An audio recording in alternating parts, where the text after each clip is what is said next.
I am really thrilled to be here tonight, and I'm so glad that all of you are here to join me in this milestone, especially all those little people who are not here right now, but who came.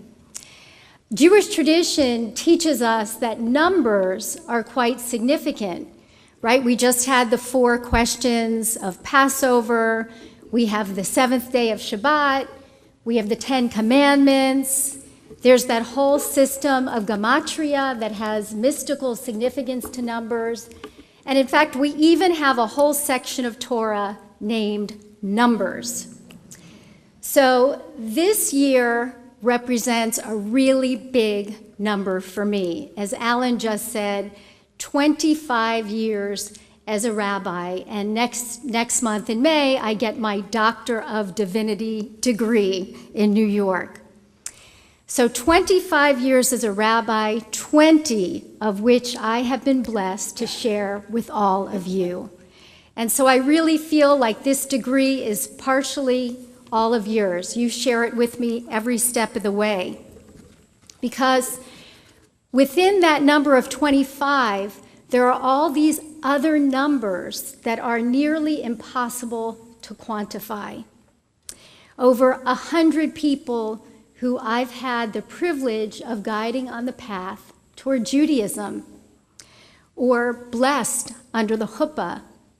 Hundreds more who I have been able to name as they arrived newly into the world, or mentored as they prepared for their coming of age ceremony, or counseled during a moment of crisis, or laid to rest at the end of life. It's really awesome to pause at this peak moment and to reflect with all of you as to why I'm here and what it means for me to fulfill the sacred responsibility you have entrusted to me.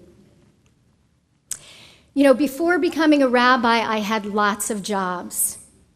I babysat and was a congressional page when I was in high school. And in college, I was a counselor at Camp Coleman. I was an ice cream scooper at Haagen-Dazs. I was an ice cream pie maker at Steve's Ice Cream in Coconut Grove.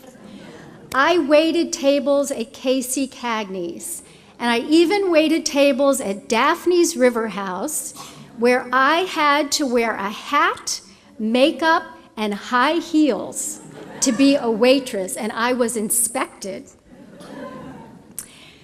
I have to say that despite all the delicious ice cream jobs and the thrill of working right on the Senate floor as a page, my time as a rabbi has far surpassed them all and has in fact exceeded even my greatest expectations. And now that we have ice cream in the lobby, I've got it all.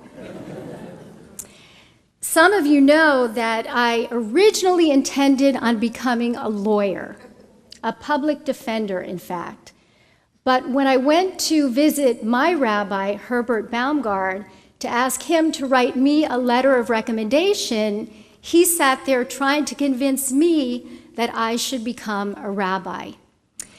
Now, this was in 1983, just 11 years since the ordination of the first female rabbi, Sally Presand. There was maybe a couple dozen female rabbis in the world at the time. So I had never met a female rabbi. I had never seen a female rabbi. I had never even heard of a female rabbi. So it's not surprising that it didn't occur to me that I could become one. And so I applied to law school, but I deferred admissions and went to Jerusalem with my boyfriend, now husband, Adam, for the year to volunteer. And it was there in Jerusalem that I happened to bump into an acquaintance of mine, a fellow Brandeis alum, who was in her first year of rabbinical school in Jerusalem. And on a whim, I said to her, "Elaine, can I come to classes with you one day?" And she said, "Sure." And so the very next day, I attended classes with her, and a light went off. That flash was really my moment of recognition that this is what I should be doing with my life. You know, sometimes you have to end up where you're meant to be before you realize that you're meant to be there. And that's what happened to me. I must have been about 22 years old when I called my parents from Jerusalem to tell them of my change of heart. One of them, I'm not sure which one, said to me, "Oh, it's too bad, it's too late. They're expecting you in law school." Well, that was all the encouragement I needed to get my application to rabbinical school in straight away. And I did, and it's been 25 years since my ordination, and I have not looked back even once, not for a second. When I started here 20 years ago, many of you had never met a female rabbi. So in the beginning, some of you called me the girl rabbi, or the female rabbi, or even amongst the foundation school kids, I was known as Rabbi Mommy. You know, it was profound and meaningful for me as the first female rabbi in the history of Temple Beth Shalom to tap into this well of women's spirituality, to hand women in their 80s the Torah for the first time in their lives, to lift women's voices at a Seder for women, and to dance and sing with members of our congregation on the women's side of the Kotel in Jerusalem. But I have to tell you now, years later, it's just as meaningful and even more profound to be called simply rabbi without any qualifier, and to join my fellow clergy, my magnificent clergy team, as one of the clergy. Over the years, I've come to realize that the most important moments we share together come in many forms. Yes, there are the big sermons and the high holy days and the mitzvah weekends, but among the most significant are the times I've spent standing by you in the darkest and most heartbreaking times of your lives, and then again months or years later at the most euphoric moments. It's sharing the grace of a newborn baby and the shattering of the glass under the chuppah. It's the phone calls and the collaborations and the visioning and dreaming and the quiet, soulful encounters that we've shared. This week's Torah portion is Kiddushim, and it's known as the Holiness Code. And it's all about how we are meant to bring holiness into our lives. Kiddushim Tihiyu, the Torah tells us, you all shall be holy. You know, what's significant is that the words are deliberately written in the plural because we have to work together to create holiness. Tradition tells us that the role of a rabbi at a wedding is to be a misaderet kiddushim, one who arranges the wedding. But at a deeper level, and even more literally, to be a misaderet kiddushim means to be the one who arranges for holiness to take place. That is my job as a rabbi, not just under the chuppah, but every single day. We all come to synagogue for different reasons. Maybe it's for a bar mitzvah or a Torah study. Maybe it's because we're lonely. Maybe we like the sushi at the Oneg. But you know, really what we're seeking is holiness, transcendence. We want to connect to something that's bigger than ourselves. We want to connect to each other. And in connecting to each other, we validate our existence. We find meaning and purpose in our lives together. How blessed we are to have this community to partner together in this sacred mission. One of the most compelling challenges in today's rapidly changing world is finding new ways to meet our needs and transform Jewish lives. You know, there's this famous time travel story from the Talmud in which Moses finds God decorating the letters of the Torah with these fancy crowns. And Moses asks God, what's that all about? What's the significance of the crowns? And God tells him that in the future, the crowns will lead to great interpretations. So Moses isn't satisfied with this response. He wants to know exactly what the crowns mean now. After all, he's the one who's delivering the Torah to the Jewish people. And so there is an instance of Back to the Future where God zaps Moses into the future from Sinai into the yeshiva of Rabbi Akiba. And so Moses is sitting there in the back of a classroom in Rabbi Akiba's class, and he has absolutely no idea what's going on. He doesn't understand a word that Rabbi Akiba is saying until Rabbi Akiba attributes all the learning to Moses at Sinai. And suddenly, Moses realizes that all of this was part of God's plan, that the decorative crowns were given to us so that each generation would be able to find new meaning in the Torah, that each generation would be able to read their story into those letters. You know, I often wonder what Moses would say if he popped up in Temple Beth Shalom. What would he make of Jewish yoga? Or the Shabbat Zmirot on the electric guitar? Or Holy Grounds coffee in our lobby? As Jews, we are meant to protect the integrity of our tradition. But at the same time, like Rabbi Akiba, we're meant to find new ways, fresh ways, to keep Judaism meaningful and relevant. And we know that it cannot be done alone.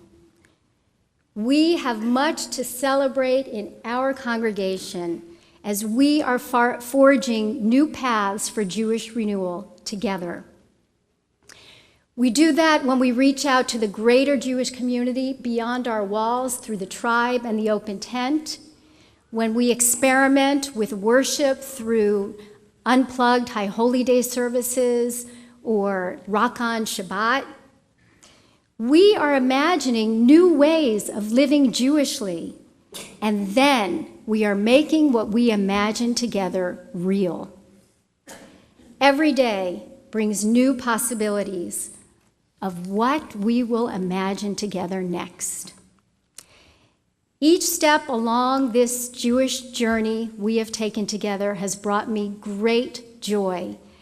And in standing here tonight, I feel an enormous sense of gratitude for my esteemed and beloved colleagues out in the congregation and brilliant lay leaders who are devoted and who bring inspiration to us all through their level of devotion.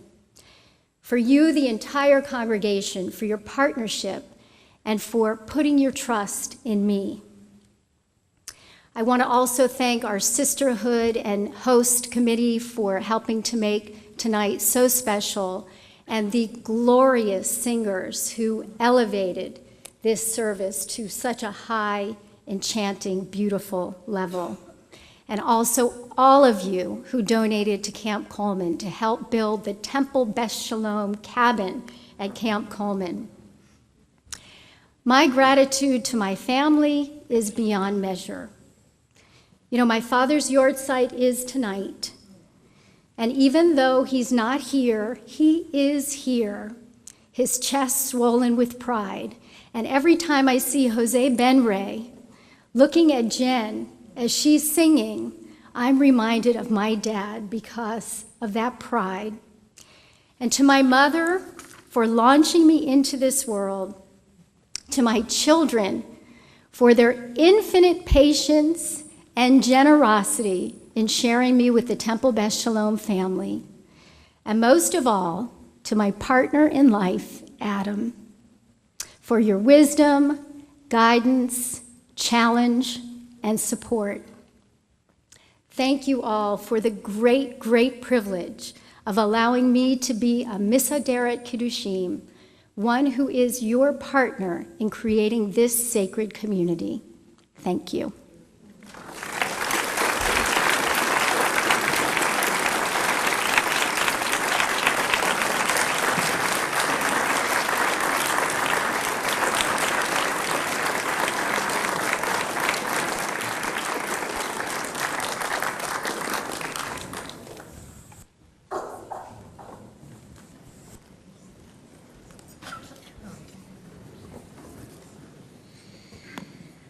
Because we knew you, Rabbi Pomerantz, we have been changed for good.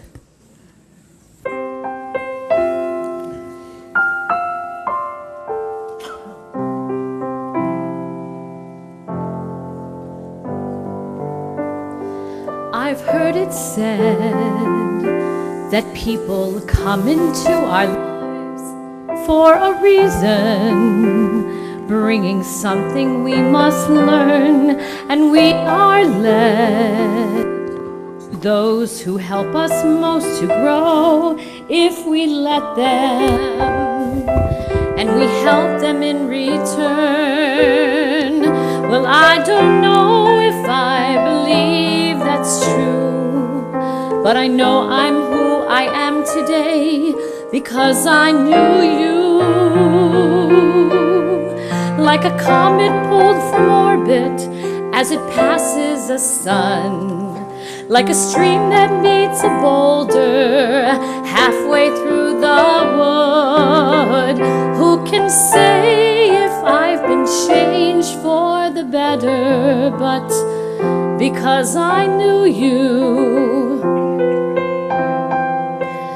I have been changed for good.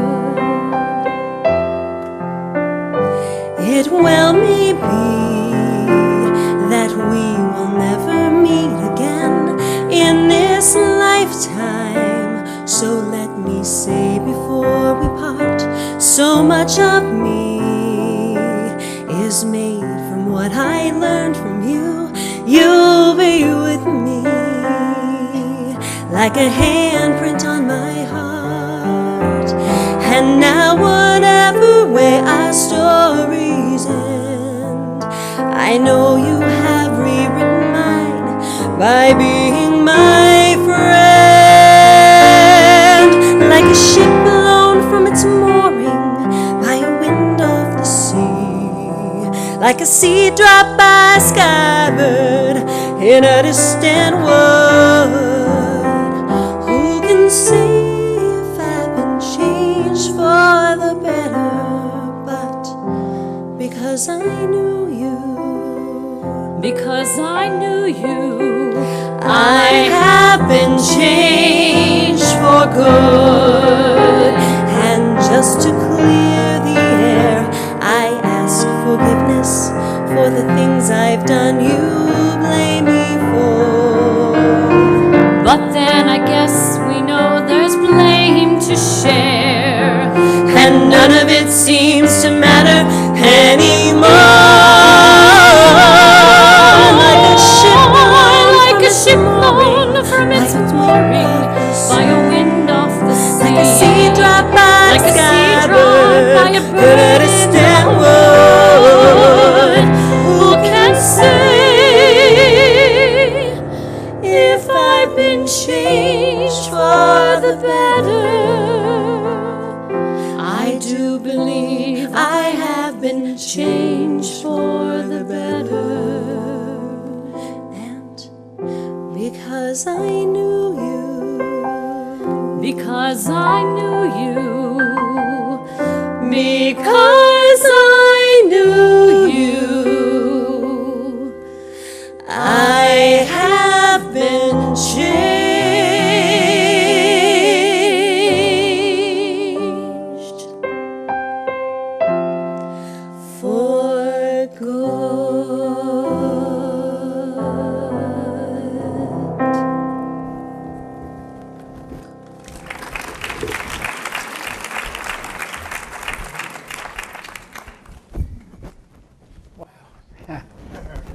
Doesn't it feel like second day Rosh Hashanah? All of you who come second day Rosh Hashanah? It feels just like it. Only it's later in the day. So we want to bless Rabbi Pomerantz on this special day, and so for that I'm going to call all the clergy who are here, all the past presidents who are here, our president-elect, he's almost ready, so we'll let him come on up. And I want to ask Rabbi Pomerantz's family if they would join us up here. We're going to do this little blessing as she's about to journey to New York to receive this Doctor of Divinity, the Divine Rabbi P. Over here. You get down here and we'll be up here. Come on up.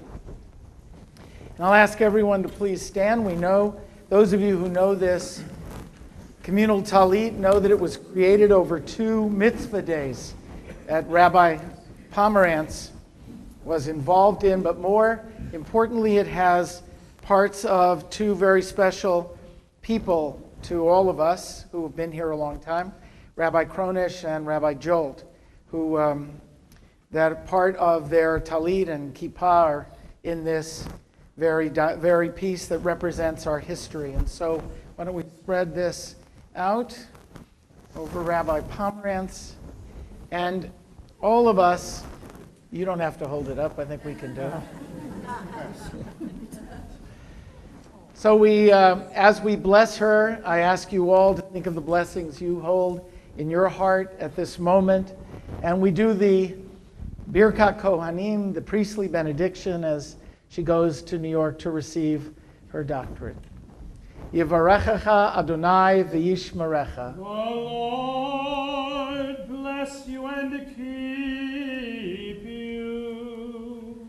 Ya'er Adonai panav elecha v'yichuneka. The Lord make his face to shine upon you and be gracious unto you. Yisa Adonai panav elecha v'yasem lecha shalom. The Lord lift up his countenance upon you and give you peace. Amen. Amen. Mazel tov.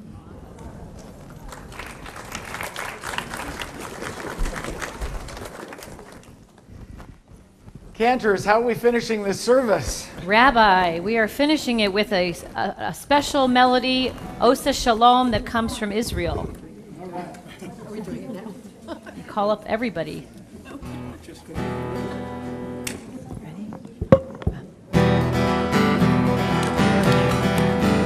Oseh shalom ben Roma, hu yaseh shalom aleinu, ve'al kol Yisrael, ve'al kol yoshvei tevel, ve'imru,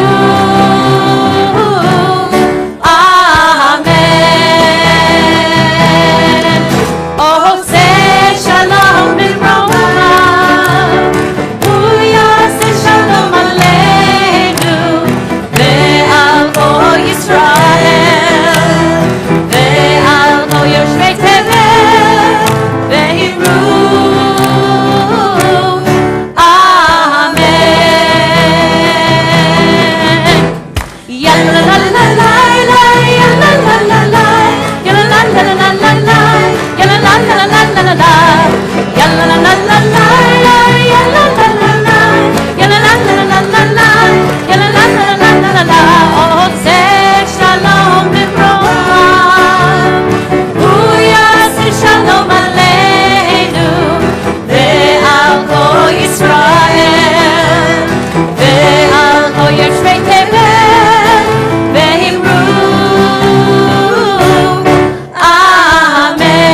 Shabbat Shalom, everyone. Shabbat shalom.